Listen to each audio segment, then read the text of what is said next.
Welcome back to Beyond Chronic Burnout, the podcast where we dig beneath the surface of burnout to unearth sustainable strategies for leaders and individuals alike. This is a show that goes beyond managing symptoms. It's about uncovering the roots of burnout and learning how to cultivate healthier, more energized workplaces and lives. Today, we're joined by Becca Lory Hector, an autistic advocate and DEIB consultant who's on a mission to bridge the disability gap in leadership. Diagnosed autistic as an adult, Becca brings a unique perspective to burnout, especially within the neurodivergent community. She's experienced burnout firsthand and understands the systemic challenges neurodivergent individuals face in workplaces that still cling to outdated one-size-fits-all structures. Ooh, boy, do we know that one, right? Through her work, Becca is helping organizations evolve to be more inclusive, supporting individuals to reclaim their energy and joy, and encouraging leaders to foster spaces where everyone truly belongs. In this episode, we'll explore what burnout looks like for autistic individuals, why current workplace models are often unsustainable, and practical strategies to protect your energy. If you've ever felt like you're running on empty or that the workplace wasn't designed for someone like you, this conversation is going to resonate deeply, my friend.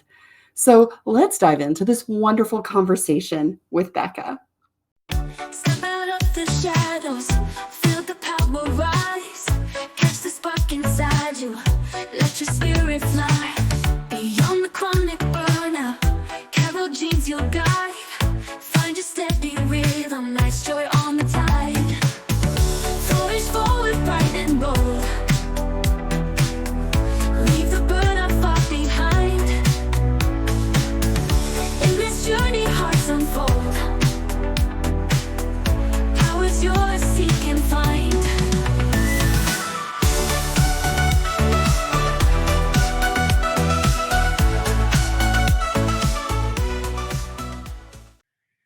Now, when I tell you I'm excited, y'all, I am excited because my guest is Becca Lory Hector, and she and I have been trying to coordinate getting her on the show to have a conversation with everybody here, and she's here today. So I've got like all the whiz pops, all the happy tinglies, because we're going to be talking all things burnout in work. And how does this come together? Welcome to the show, Becca.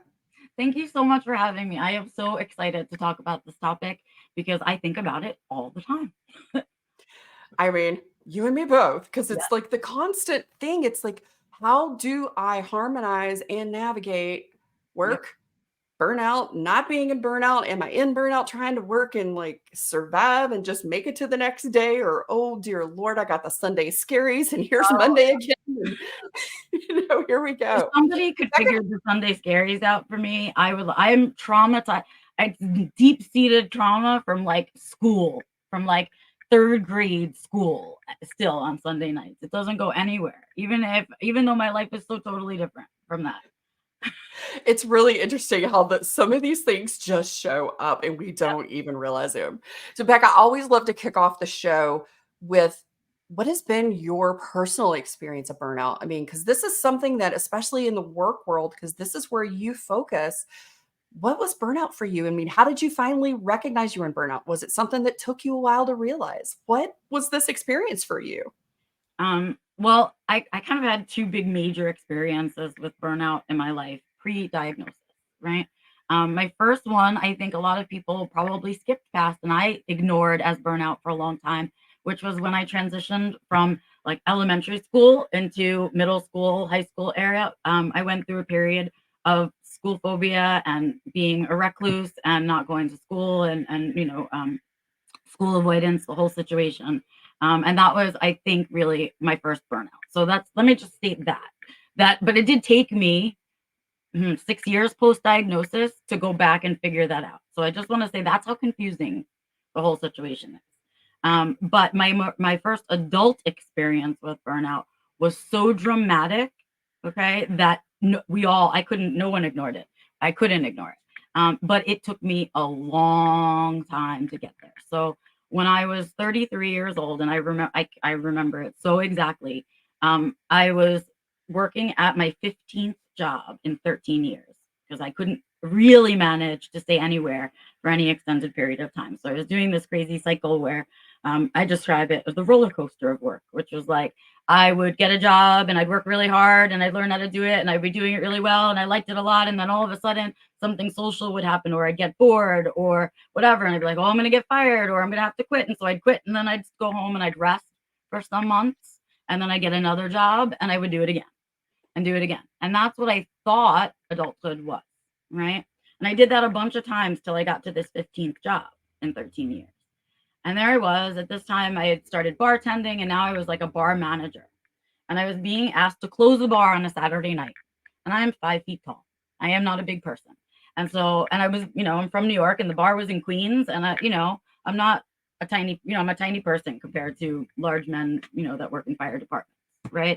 And so I was like, okay, I don't feel safe closing on Saturday nights. Can I change nights with my other manager who happened to be a man, right? And was also younger than me, right?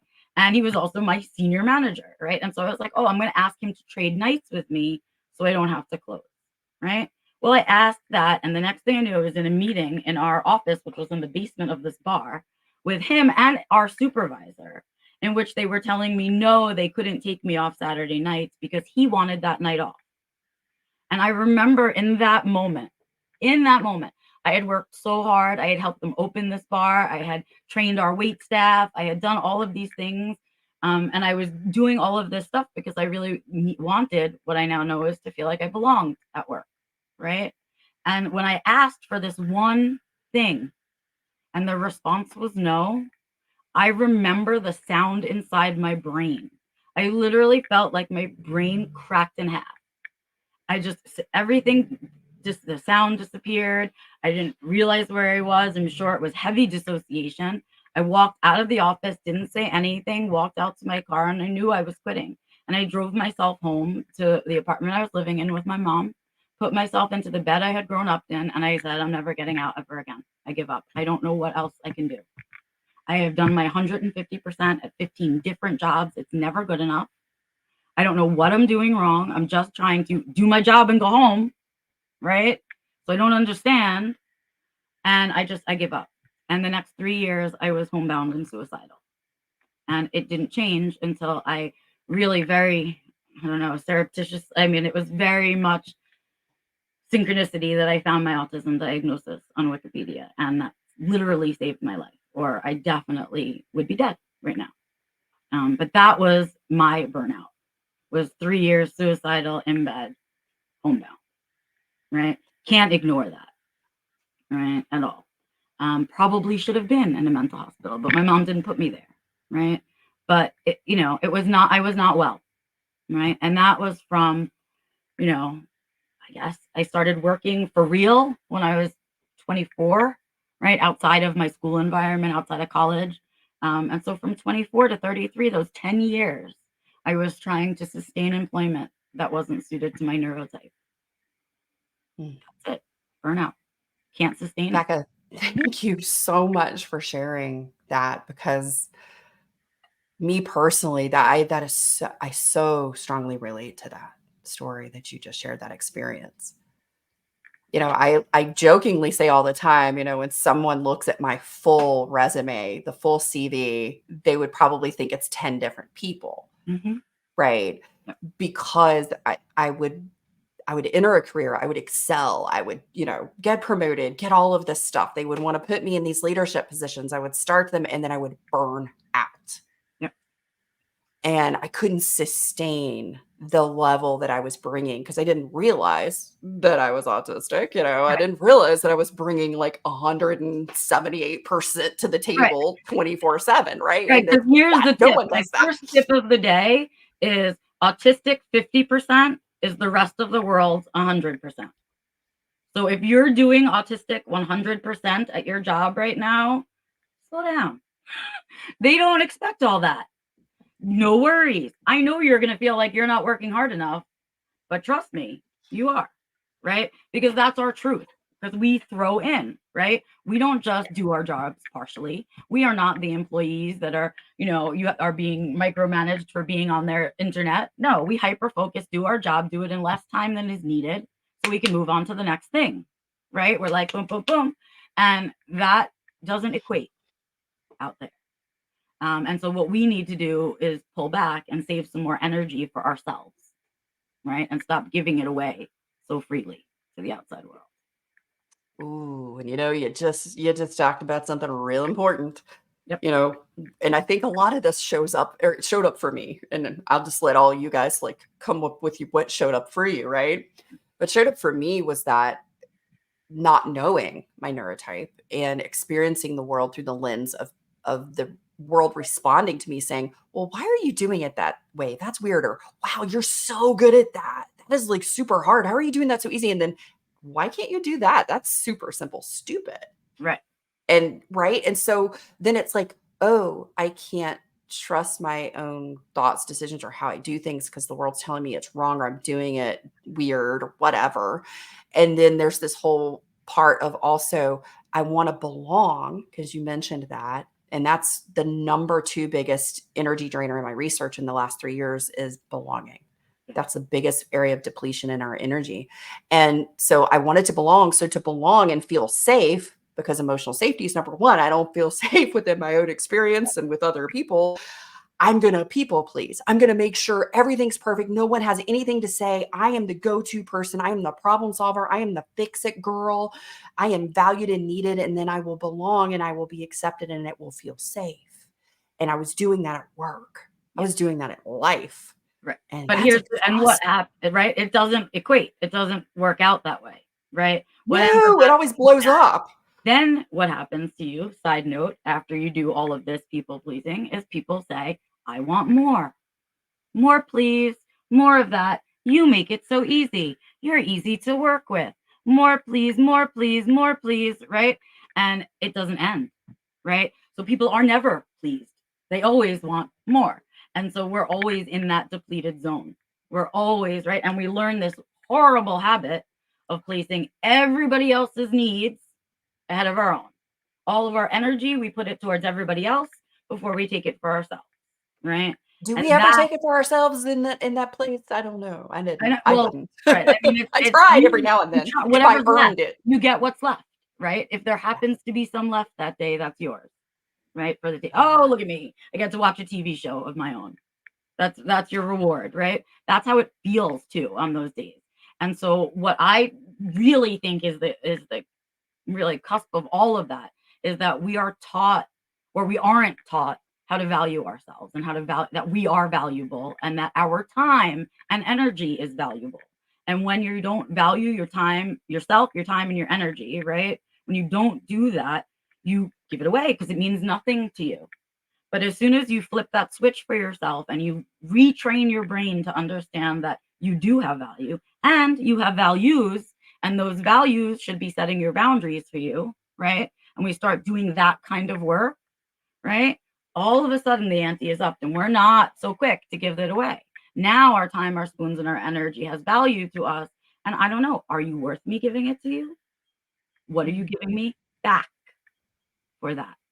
Right? And so yes. I think that's where the world has trained us that we are accepted and liked more when we put our needs aside and please everyone else, and how backwards that equation is, right? Because when you live by that rule, that's how we end up in burnout. That's how we end up miserable. That's how we end up alone and isolated, right?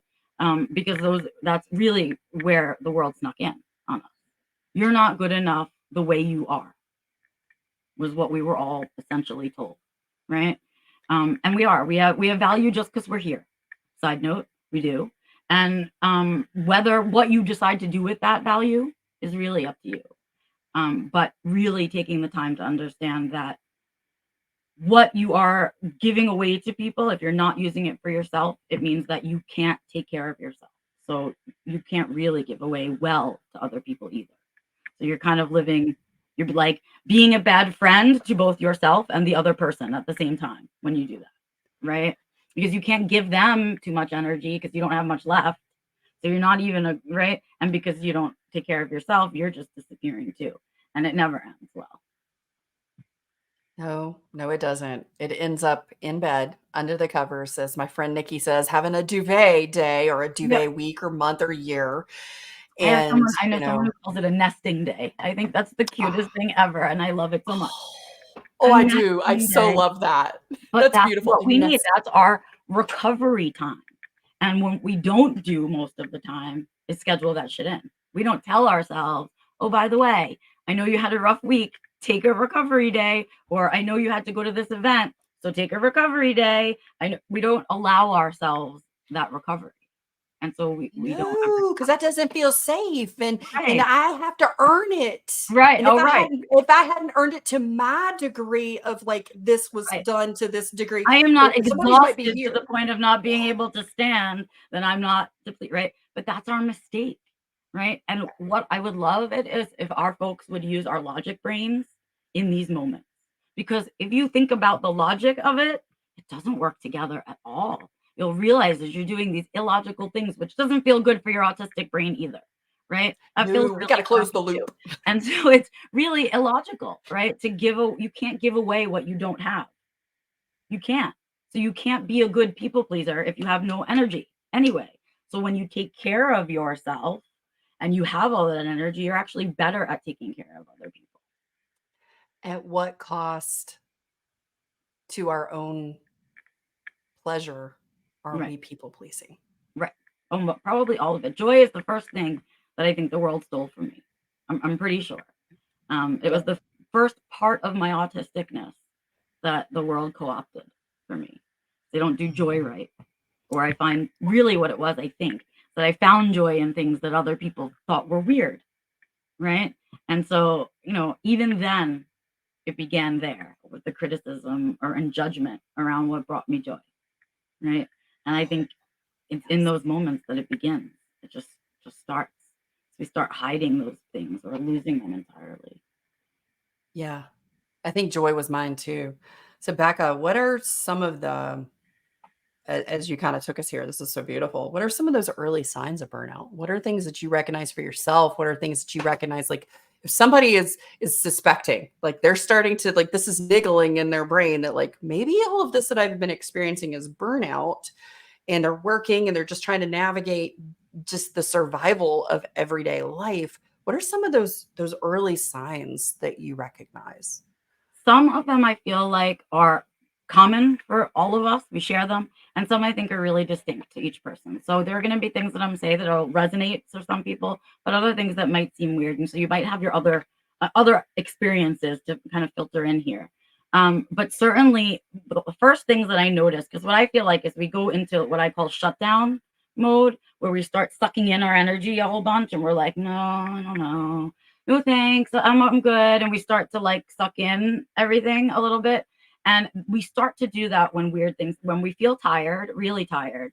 And it doesn't feel like tired to me. It feels like depression more to me. So it's not like, oh, my body's tired from running.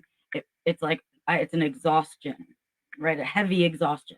And so that happens for me. And at the same time, weird little skill sets of mine or challenge areas of mine start to peak up. So I start struggling with being able to shower. And I start struggling with wanting to get up and get dressed every day. And then I struggle with I say, I can't find my English because the words just disappear on me, right? I can't find the right words, or there's big weird spaces, or I bumble over them all. And that starts to happen for me. I lose my appetite, right? And I start to only want safe foods. That happens for me. And that to me those are my like, oh, you're in the beginning of shutdown over here. That's happening, right? But my big red flag, the red flag that I never ignore, and this one is very particular to me, so I don't know if other people experience it. But I feel I get the case of disillusionment, and that's what I call it, because it's very specific. I feel very disillusioned with the world. Why am I here? Why do I bother? What am I doing? Who cares? And about the things that I truly do care about, right? So on days where I go, you know what? I know I've been advocating for 10 years, but I've had it. I'm done. Why bother? Look at this, look at that, right? Sometimes I get angry, right? This person doesn't even bother to share my stuff after we had that nice conversation. Or, this person's using that language. I just went and spoke there. Or blah, blah, and you get frustrated. right? Or the advocates turn on each other, which is my favorite. And that happens and I go, well, great guys, thank you so much for making it a hostile environment for me to work in, right? And I get all disillusioned with it all. And I just want to be like, give up. I don't want to do it anymore, is how I feel. And that feeling, because I care about a lot of things really big, is my sign that I am not okay, right? If I feel like giving up and I've had enough, I'm not taking care of, I'm depleted somewhere and it's not right. I'm doing something that's not aligned with who I want to be or with the life I'm building. I'm working with somebody who is draining my energy, maybe, right? Or there's something big, maybe even going on in my personal life that's kind of uprooted things that's not work related, right? And so I have to do some adjusting. That happens for us. And so that's real. I think that's, after once I get to disillusionment, I really start to panic. That's when I get like, oh shit, do something bad, big, take some days off, hide, right? Like run from it. And I pull out all the stops, all the things that I can think of that recharge me at that moment. But that is certainly my sign. And I just don't know if others experience that. So if you do, share in the comments that you do, because I would like to know I'm not alone. Oh, you are 100% not alone. Those are everything that you just ticked off is on the top 20 warning signs, and all has been corroborated in my research. Yes. Those things show up. So you're not alone. And I'm going, yes, I know exactly what you're talking about over here. I mean, I have had something so similar, and it's interesting because I do a burnout history at the end of the foundations phase of the unveiling method, because by then you've started. I've guided people through the discovery of, hey, what does burnout feel like for you? How does this start to show up internally? How does it show up externally? What do you notice in your physical environment around what you say, how you think, what you're doing or not doing that you love, that's aligned with your values? Or, Right. as we've unmasked your values, what's really showing up for you that matters, right? Right. And, it's where's so your interesting. joy? That's always the one that's missing. Where is your joy? And the number one answer back to me, you tell me if this happens for you too, is I don't know what brings me joy. I get that all the time. And when my clients say to me, I don't know what brings me joy, instantaneously, I want to cry. Instantaneously, because that means that they have been detached from the feeling and experience of joy for so long, they no longer remember what it feels like anymore. Yep. And that is really deeply, right, at the core of our mental health and why we all struggle so much, right? Oh, yes. So like, if you're listening, go on a journey for joy right now. Go find them. Think back to when you were like 6, 7, 8. What did you like to do? Go do it today. Like, that's really where it comes from, Yeah. And you may have to go back earlier. Right. If you do, go. Right? You do. I mean, it is such an amazing thing to, because I talk about, I am joyful. I live in a state of being joyful now, but I had denied myself and I had removed that. I had allowed that to be removed from my life because I was very joyful as a young child and very bubbly. And that's just me. And then the world said, well, why are you so happy? Tone it down, Right. right? Like, what is that? Like, that's the dumbest thing. Why are you spinning in the front yard? That is just like dumb. Stop that. You do it every day. Right. Right. And so I was like, oh, so I can't do that. It's not safe to be joyful. Right. And it's just, that's a heartbreaker for me too. And it was one of the biggest parts of the reclamation of my personal power and my energy mastery. And that is that I am joyful. Right. And I had my own journey. It wasn't, I was born and raised in New York. So joyful wasn't the word that I was raised with. Right. But I was always told I was really opinionated. Right. Because I have very big opinions and I don't keep them inside usually. Right. I was never very good at editing those things.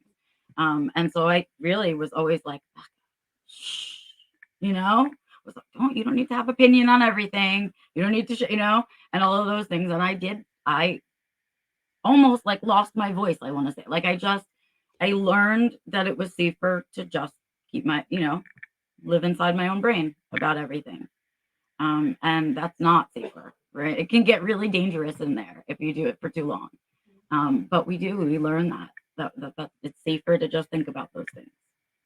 Oh, it is, and that really kind of leads us into that what are the origins of burnout? Because like in the workplace, what are some of the areas that you've identified that you're like, that's an origination point that's leading to burnout within the workplace environment for people? And then sort of like, how do we back that into maybe where that even comes even earlier for Yeah. most of us? Well, I think it's really, for a second, I want us to think about how our workplaces are built, because some of it is innate into that, right? Some of it is just that part of it. So really, when you go back and you look at our current workplaces, they are built on a system and a concept that came into being during industrialization. So when we were looking to do assembly lines and manufacturing and produce as many like products as we can, we built the way that offices run. We built that hierarchy. We built those social expectations. We built all of that stuff at that time, right? So the expectation of those places is that we should all be able to do our jobs the same way, using the same amount of time, using the same tools, wearing the same clothes, and using the same language, right? And that sameness is exactly what our workplaces are built on. The concept of sameness is innate. What's different about autistic people? Everything. So we don't fit in the sameness, right? So just that mismatch in and of itself, right, is where the burnout begins, beginning right in there, right?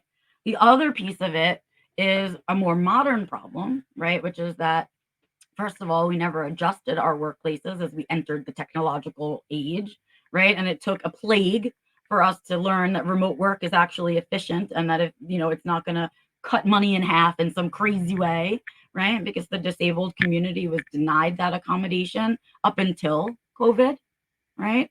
And so that changed the dynamics for us. And it took that to shift our mindset in the workplace enough to change things, right?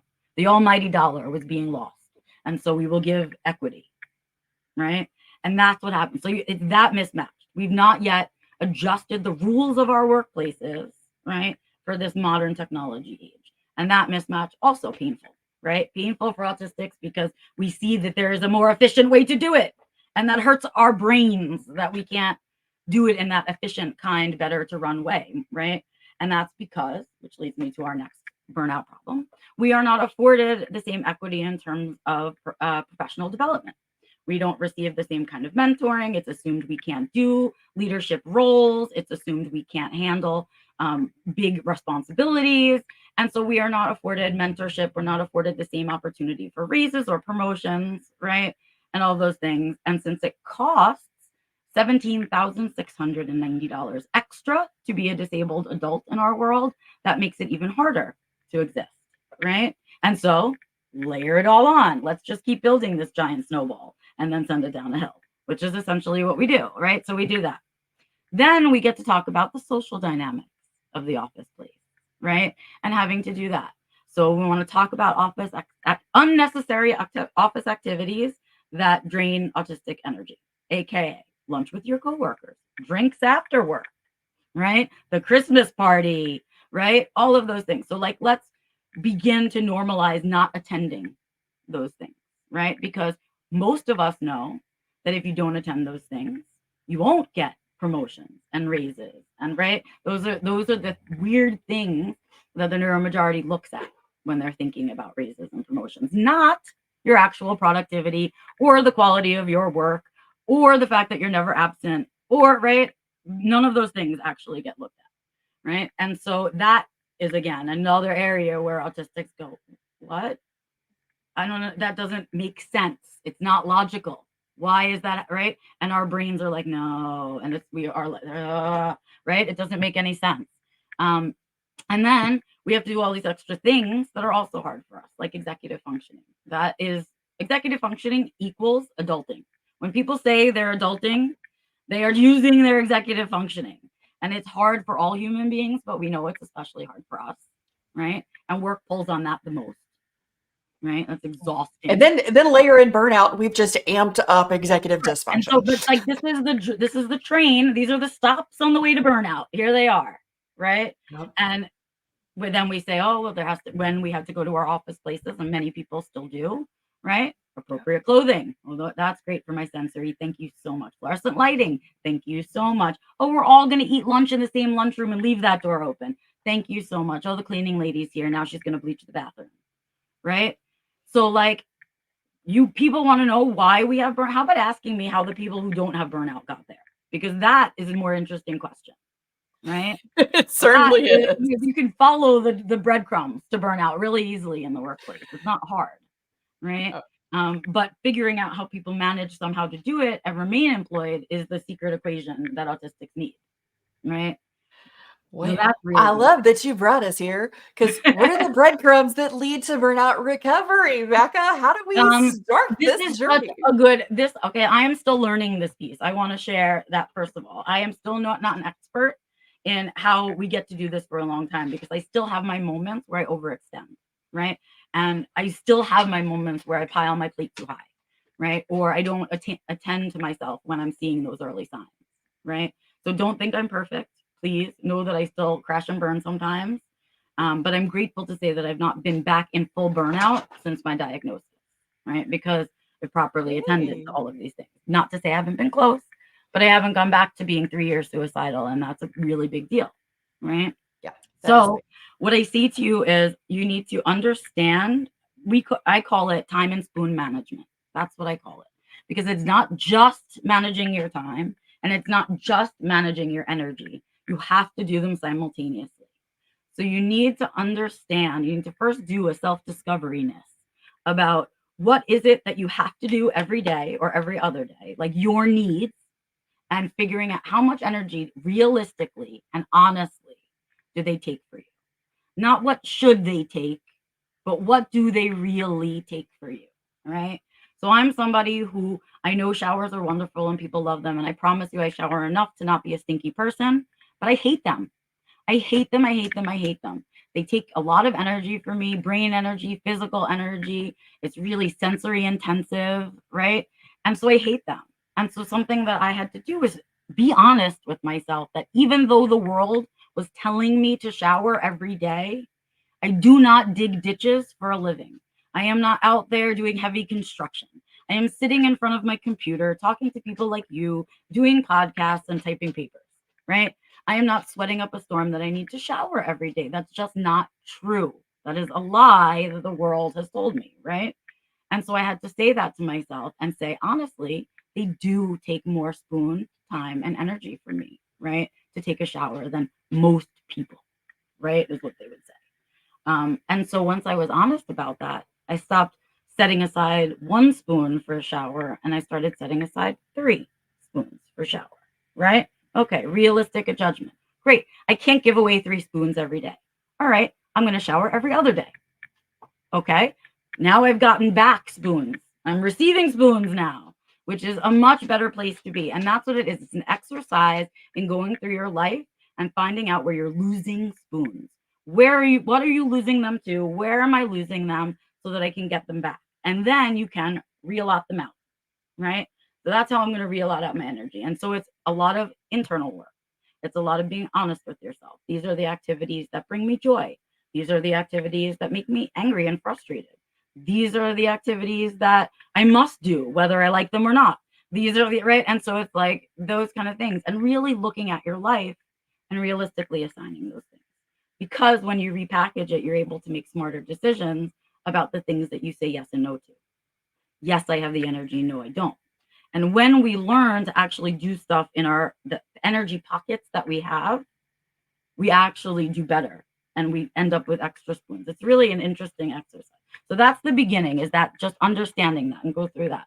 And it's the same thing with time, right? We have a really hard time estimating time. Time is not our, like clock time. Time blind so bad. Right? Like, okay, no, I can do this in an hour, right? 7 hours later, we're still hyper focused and it's still happening, right? And so, or, oh no, I have to be there too. Let me just do this one last thing, then I'll shower, then I'll get there on time. Don't worry, I have plenty of time. No, sorry, your shower doesn't take 10 minutes. You actually take 20 minutes for your shower, now you're late, right? And so we don't have a good sense of those things. And what we need to do is take an honest look, right? How long really does a shower take for you? Well, surprise, shower takes me something like 3 hours. And it's not because my actual shower takes 3 hours, but I have to do a bunch of things to get ready to get in there. And then when I get out, I'm really tired. I have some other disabilities that make me exhausted, and I need some time to rest. And if I don't put in that time to recover from my shower, I'm going to feel it the rest of the day, and I'm going to be stealing spoons from the next day. Right? So that's literally scheduled in. I know the days that I have to shower. I don't book meetings too soon. Like I honor that, right? That's one of my needs, and it's in my schedule, and it's as important as eating lunch and dinner, and as important as getting to that meeting on time. They're all right because it's value. I value that time. I value that energy, right? And I also had to learn my limits, which is the last piece to the burnout recovery, I think, is understanding your limits. How many meetings can you realistically do a day? If you go out in the world, how many stores can you really manage before, right? If you're right, like really just being honest about those things, because that's how you don't go into stealing energy and spoons from the next day. If you're honest. So I know if I do more than 4 meetings a day, because maybe they're more than 4 because they're half an hour, but I won't do more than 4 hours of meetings a day. If I do more than that, I don't represent myself very well in those meetings, right? And I can never do well in the meetings that I have tomorrow. I'm like exhausted before I even start the ones for tomorrow. And I had to learn that over time, trial and error. How many can I get away with? How many can't I? And there are some days when I only have 4 things scheduled, and I think to myself, wow, I could have done like 2 more things today. But the next day, I'm not thinking that so fast. The next day, I'm thinking to myself, man, it's a good thing I only did 4 things yesterday. So I got some stuff to do today, right? And so it's that care. It's the forethought. And all of that is that you value it. You say, I value me. I value my time and my energy, and I get to use it first. I get to choose what the thing, right? So allot your things first and then put everybody else in, right? That's really how we get ourselves out of burnout and build something that's sustainable, that we don't end up back in burnout another time, to me. Oh man, absolutely. And those are some really great tips and insights. And I hope you guys really were taking notes. And if you're not, go back, listen, take some notes, like really start exploring, put your lab coat on, get compassionately curious Yeah. around what works for you, where you're noticing some of these things coming up that Becca shared with you, especially around the limitations. That's such a big one. And I think sometimes we get caught in this trap too of like, I should be able to. Mm-hmm. Right? And we should ourselves to death on that. And I love that you just were basically saying, give yourself permission to set a limit. Right. You have to. And this is why the world did this to us. It's not your fault. Okay. So this all came into your brain because of all the people around you, the TV, the news, everything. Right. So you didn't do this to yourself. And it didn't happen overnight either. Right. This was like embedded into your brain over a long period. So unembedding it takes a little bit of effort, and it takes some time, and you're going to make mistakes and fall into old habits. But please be kind to yourself when you make those mistakes, right? Because you're knowing better and you're already trying better, right? That But is that's right. 100%. I mean, that stuff goes into our heads. What they've done is say to us, here are the non-disabled standards for the world. Please go meet them, right? But what we Figure it needed out. was, here are the disabled standards for the world. Please meet these, right? Because you can't be a disabled person trying to meet non-disabled standards. That's impossible, right? And so you need to set the standards in a place that's reasonable, not in the place that other people gave to you. And that's where the switch has to happen. It has to be your limit, not the world or society's limit that they gave you. Oh, yes. So much to think about and reflect on, Becca. Oh my goodness. So I know people can find you at Truly Inclusive Leadership, and you've got an amazing book coming out. But before we talk about your book for a second, tell us a little about what the work that you do at Truly Inclusive Leadership so that people understand how they can work with you, how they can come and get the resources that you offer, and all the amazing things that you do in the world, because you're pretty darn spectacular in my book. Thank you.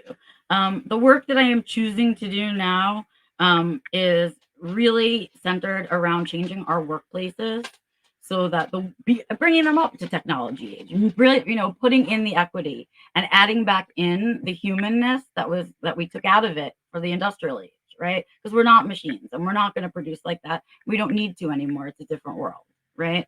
And so I really want to see that shift.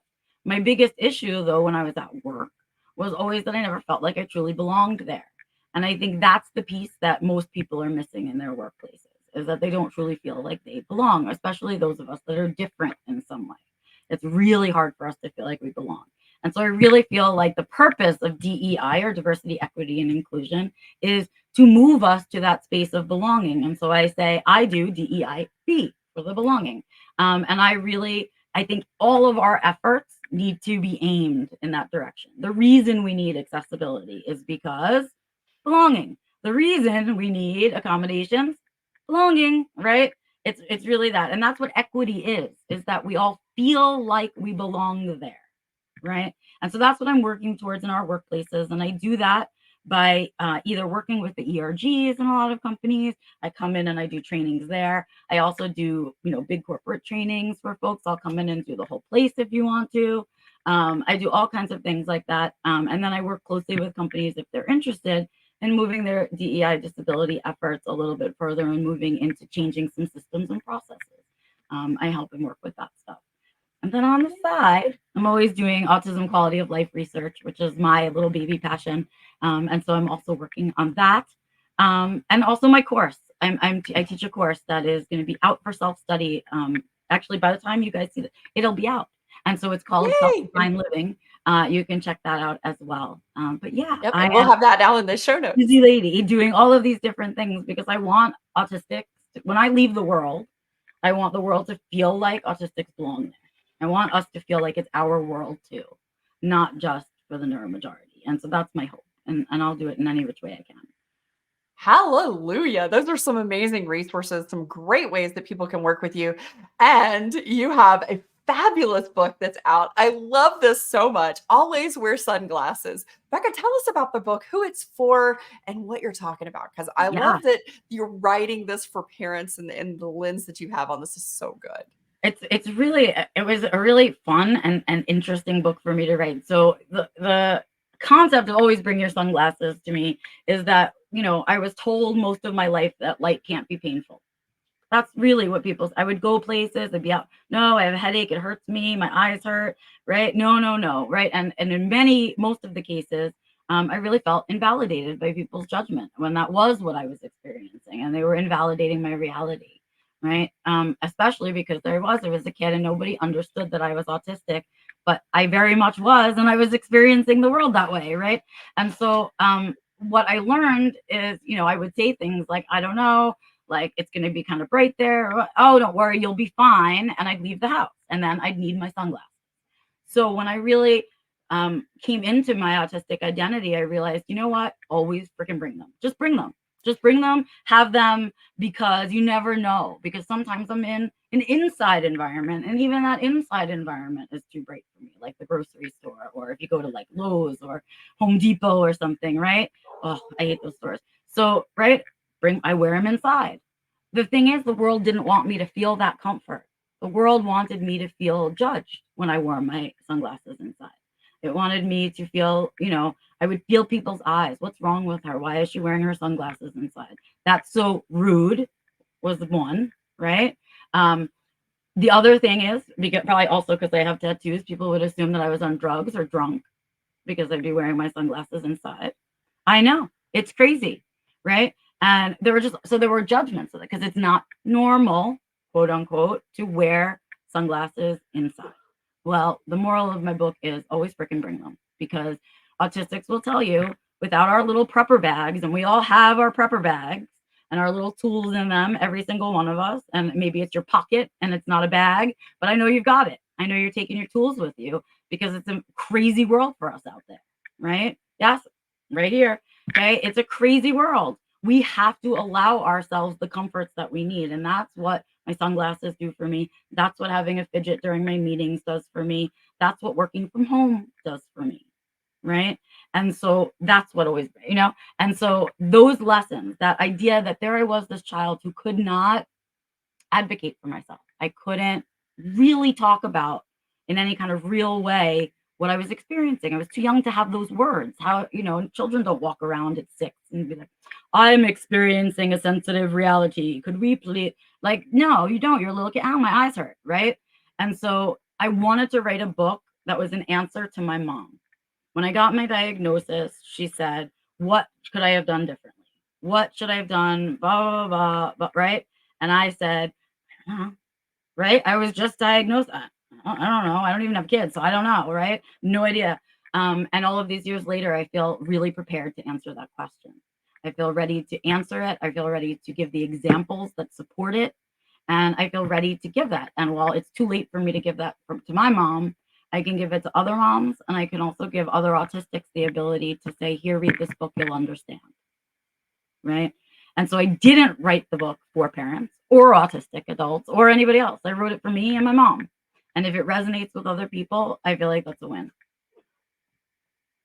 That is a win-win for sure. But thank you so much for being here. If there's one thing you would like to share today to somebody who's maybe a habanero level 4, ghost pepper level 5, and they're at work and they're pushing through, they are powering through, they are doing that autistic 100%, 150% at work, what would you say to them today?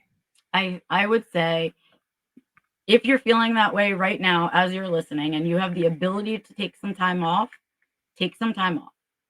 Do that, rest, nap. Don't ask yourself to go outside of the house. Don't ask yourself to shower too much. Don't ask yourself to make meals. Don't ask yourself to do any of those things. Rest. And in that rest, think about the things that you can take off your plate, that you're doing, right, in order to make the other people around you happy, right? That you're doing for their comfort, not your comfort, right? Think about those things, list them down, and really think about ways that you can reorganize your life to start to dump some of them, right? And know that, and this is the most important thing about burnout I think I ever say, you don't get into burnout overnight, okay? You do not. I went almost 10 years before it really, really hit me, okay? You can go a long time without getting into burnout. You can take little breaks and get back up, right? And think you're doing it, but what you're doing is band-aiding the situation. You're not actually fixing the situation. So no, you didn't get there overnight, and you don't get out of it overnight. You don't heal overnight. Just because you have one good day and you feel kind of like yourself doesn't mean that it's all gone, right? The next day, trust me, you're going to be back in bed because it takes a while to recover. So give yourself that recovery time. Don't place expectations on yourself the minute you feel better, right? Because that's not how you heal.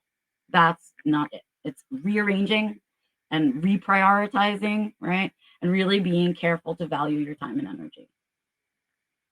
That is so good. I love it. Great minds think alike. I say the same thing. You didn't get into burnout overnight. You won't get out overnight. Have a Right. little patience with yourself.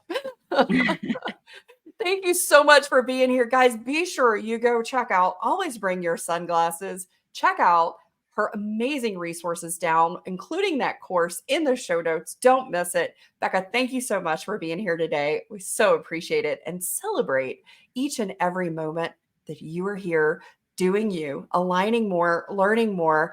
Hey, you got here. You're on the road to where you want to be. Stick with us. Thank you so much for joining us today on Beyond Chronic Burnout. I hope you feel energized and ready to take on the challenges ahead. Remember, you are not alone in this journey. Let's stay connected. Go follow me over on Instagram at Carole Jean Whittington, where you can join our Beyond Chronic Burnout channel for personal messages from me each week, and subscribe to the podcast for more conversations and burnout insights. Together, we'll continue to break out of burnout and unlock our authentic selves. Until next time, this is Carole Jean Whittington signing off. Stay compassionately curious, my friends. Thanks for being here. It's been quite a ride. Energy mastery, let's turn the tide. Top shelf guests, dropping wisdom bombs. Join us next week, where the energy's strong. Beyond chronic.